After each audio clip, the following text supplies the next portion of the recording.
I pulled into my driveway just as the morning sun began creeping over the rooftops. My bag was still slung over my shoulder, my car keys in hand, when I froze. Something was stuck to my front door, plastered so thickly with duct tape it looked like someone had been sealing off a crime scene. Curious and uneasy, I tore the paper loose and scanned the bold, angry letters stamped across the top, $500 fine, excessive noise violation. My stomach dropped. The violation claimed there had been loud, disruptive music blasting from my home at 3:17 a.m. Thursday morning. I blinked in disbelief. Thursday morning? At that exact time, I wasn't even in the state, let alone in my house. I was still strapped into an airplane seat somewhere over Kansas, flying back from a cybersecurity conference in Seattle. I had the boarding pass tucked in my wallet and the conference badge still in my laptop bag to prove it. But the longer I stared at the fine, the more the reality sank in. This wasn't some honest mistake. It wasn't a simple clerical error. This was deliberate. And I knew exactly who was behind it, our HOA president, the woman everyone in Maple Ridge Estates secretly called Karen with a clipboard. She had been circling me like a hawk ever since I moved into the neighborhood, nitpicking every detail of my life. But this was different. This was calculated. I stepped inside, dropped my bag, and sat down at the kitchen table with the citation in front of me.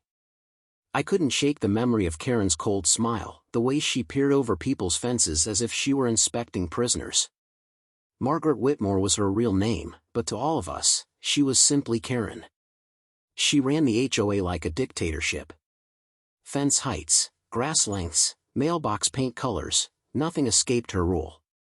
She even had the nerve to measure flower beds and fine a family for planting an even number of tulips. She always had an excuse, always wrapped her control in the language of community values and protecting property investments. But the truth was simple, she loved power. And anyone who didn't bend to her authority became a target. I was her latest obsession. I thought back to the petty warnings she had already sent me. A violation for leaving my recycling bin at the curb for 5 extra minutes. A nasty email because my neighbor's car had been parked too close to my driveway, as if I had any control over it. And once, unbelievably, she complained that I was wearing basketball shorts while checking my mailbox, claiming it lowered the neighborhood's family-friendly atmosphere. The more I thought about it, the angrier I became. She wasn't just enforcing rules, she was manufacturing violations to harass me. And this fine was proof. I needed evidence. Luckily, I had plenty. My smart home system recorded everything. My doorbell camera, backyard camera, motion sensors, they all painted the same story: silence. No parties, no visitors, no activity. But then I found something even better. At 3:05 a.m. Thursday morning, my front door camera caught Karen herself creeping across my lawn, clutching something bulky in her hands. She hovered near my window, crouching low, then scurried away. At 3:15 a.m., there was a sudden burst of heavy metal music. My camera's microphone picked it up, blaring for about 2.5 minutes. And it wasn't coming from inside my home. The sound was clearly outside, near the window where she had been standing. I froze the footage, zooming in. It was grainy in the dark, but unmistakable. Karen was holding a portable speaker. She had staged the entire thing, snuck onto my property, blasted music, and then filed a complaint against me as if I were guilty. And she even looked right into my camera at one point, her face lit up like a deer in headlights by the night vision lens.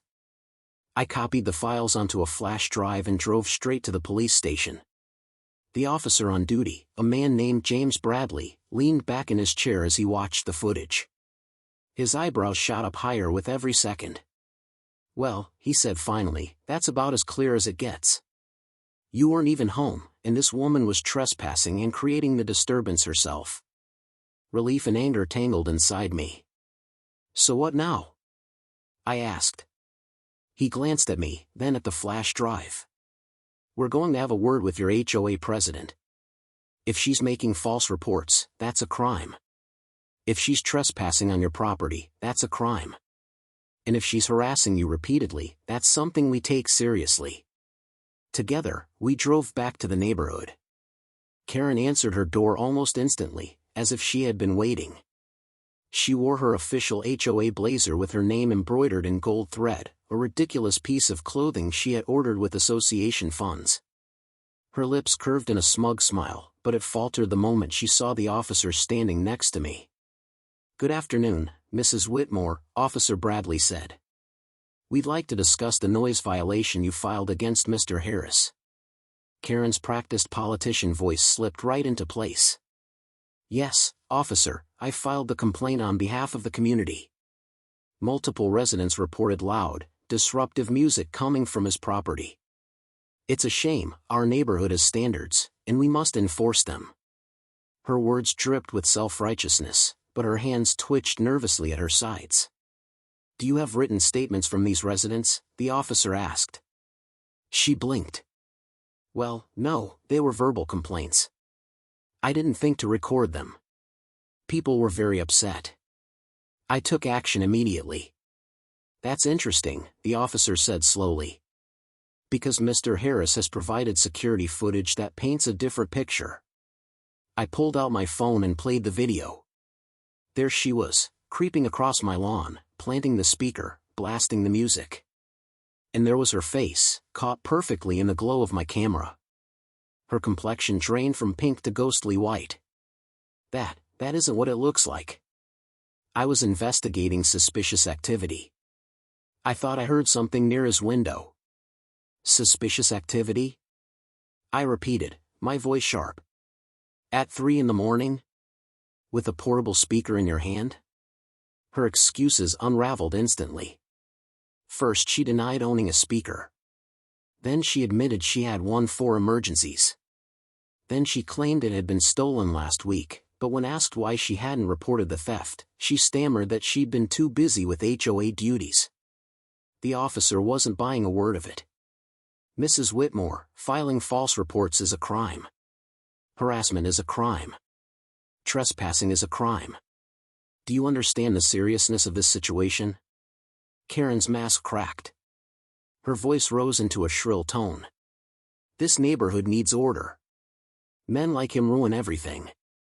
He probably has parties when no one's watching. Someone has to keep people like him in line." I pulled out my phone and recorded every second of her meltdown as she admitted she had been monitoring my schedule, even knowing about my out-of-state conference. When the officer pressed her on how she knew, she fumbled, first saying she guessed, then admitting a friend at the airline told her. Her words spilled out faster than she could control them, each one digging her hole deeper. Within days, the entire neighborhood knew. I knocked on doors, shared my footage, and listened as neighbor after neighbor revealed their own horror stories. An elderly couple fined for having a wheelchair ramp. A veteran fined for parking his car in his own driveway during the day. Families accused of violations that never happened. We pooled our stories and hired an attorney. At the emergency HOA meeting, the community center was packed wall to wall. Karen sat at the head table, clutching her gavel like a weapon. She tried to speak about her sacrifices, her burden of leadership, but the attorney silenced her with evidence, false complaints, stolen funds, fabricated rules. When I stood and played the recording of her sneaking onto my property, the room erupted. Neighbors shouted questions, demanded refunds, accused her of stealing thousands in bogus fines. The attorney revealed her nephew had been paid tens of thousands of dollars for pool maintenance on a pool that didn't even exist. Karen's gavel cracked in her hand as she screamed for order, but it was over. The board called for a vote, and nearly every hand in the room shot up to remove her. Only Karen and her loyal friend voted to keep her.